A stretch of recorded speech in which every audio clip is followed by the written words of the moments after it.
ABC TV star Tony Armstrong has come under fire for a special that aired last night called Always Was Tonight. The special, which has been labelled divisive, took a satirical look at Indigenous issues with a key focus on Australia Day. Now look, I watched the special today, and while I thought it was very well produced, I did think to myself, and I did wonder why the show was punching white people throughout, when I would have thought the better idea would be to bring us along for the ride. Now, there were good jokes, to be sure, like this one at the start of the show. It's an honour to be the first blackface fronting a comedy show on the ABC since Chris Lilly. I actually liked that joke. Didn't get a huge response from the audience, but I liked it.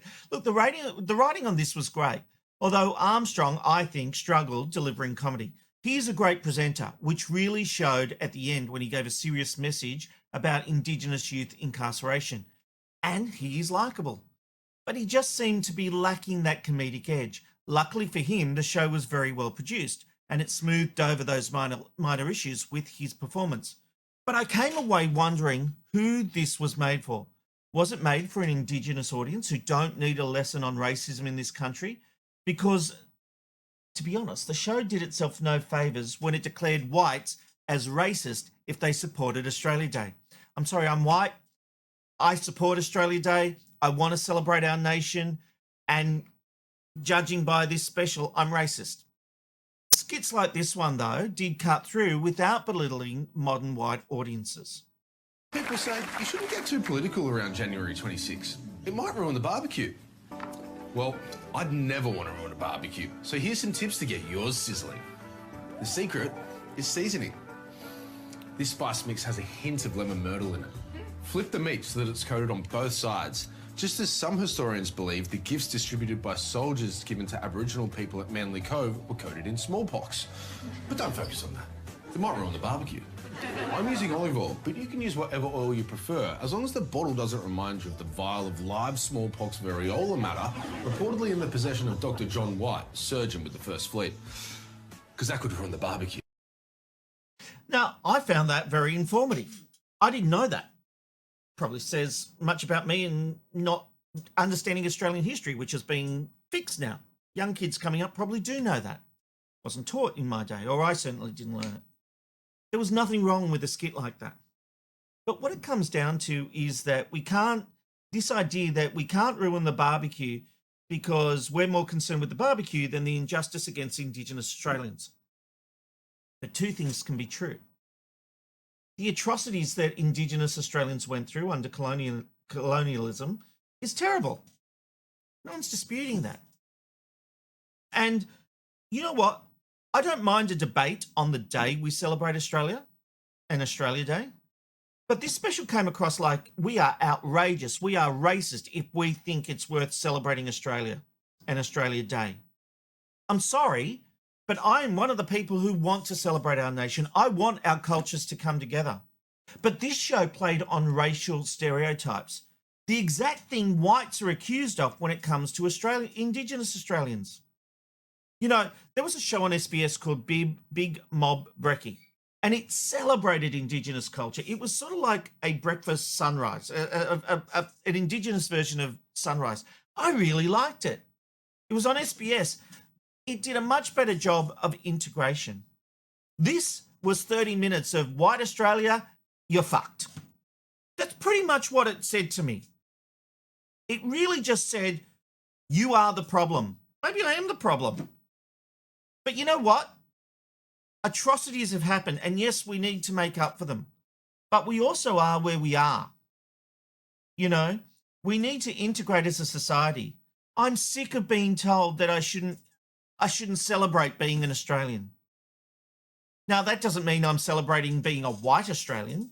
I love this country. There are problems. Absolutely. Is there racism? Yes, there is. But I also think shows like this with the best intention don't do the best job of bringing people like me along for the ride. But it wasn't all a loss. There were genuine laughs and a very powerful editorial by Armstrong at the end. I'm sure you're expecting me to use this moment to do a big viral speech about what January 26th means and why you, the good white people watching, ought to feel real sad. But the problem is, you already know. You've heard it before, you know it's wrong. Don't be a dog. Instead, let's talk about something important. In almost all of this country, the age of criminal responsibility is just 10 years old. This is a crackdown on black kids who are 21 times more likely to be in prison than other kids. On an average night like tonight in Australia, 35 Indigenous kids under 13 years old will be incarcerated. Our government thinks these kids are too young and vulnerable to use a TikTok account, but we're comfortable shoving them in prison. I'd tell you more, but that might ruin the barbecue. Powerful. And they then did a song about incarceration of Indigenous Australians. And look, I have been supportive of adult time for adult crime, as we call it here in Queensland. But there is a point to be made about incarceration of Indigenous kids who are more likely to find themselves in a jail cell. But did I hear him correctly? Am I a dog for celebrating Australia Day? How does that work? Why is the ABC telling me I am a dog for celebrating a national public holiday? A day that we are meant to celebrate this country. We can acknowledge the bad as well as the good, as well as celebrate the good. That kind of language does nothing, absolutely nothing to support it. Will it come back next year? I don't know. It did 261,000 nationally. To give you some context, that was a primetime show at night, but the Sunrise and Today show beat it in the morning. So it didn't rate that well. I think, as I come back to it, the producing of this special was fantastic. There were some great messages in there. But I don't think they really knew who they were making it for.